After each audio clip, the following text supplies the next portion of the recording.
GST के अंदर class में हम लोग पढ़ते हैं कि आप स्टेट जीएसटी के क्रेडिट को सेंट्रल जीएसटी के लायबिलिटी से एडजस्ट नहीं कर सकते, और या फिर रिवर्स, सेंट्रल जीएसटी के क्रेडिट को आप स्टेट जीएसटी की लायबिलिटी से एडजस्ट नहीं कर सकते।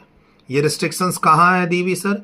Section 49 subsection 5 of CGST act 2017, chapter का रेफरेंस जीएसटी में पेमेंट ऑफ टैक्स चैप्टर।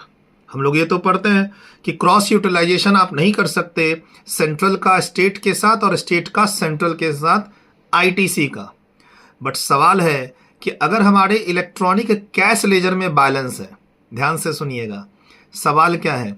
सवाल है कि अगर आपके इलेक्ट्रॉनिक कैश लेजर में अगर बैलेंस है स्टेट जीएसटी का और लायबिलिटी है आपके पास इलेक्ट्रॉनिक लायबिलिटी रजिस्टर में सेंट्रल जीएसटी की, तो क्या आप एडजस्ट कर सकते हैं?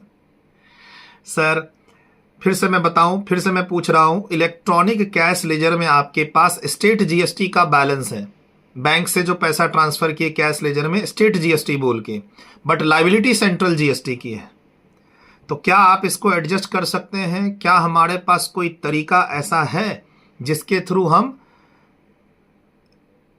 जो आपके पास कैश लेजर बैलेंस है उसको हम यूज कर सकें और अपनी लायबिलिटी से पे ऑफ कर सकें? लायबिलिटी सेंट्रल जीएसटी की है और cash balance, electronic cash laser में जो बैलेंस है वो स्टेट जीएसटी का है।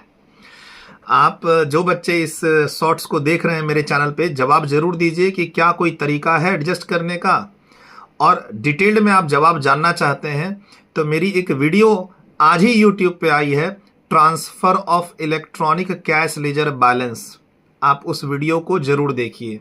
Bye bye, take care.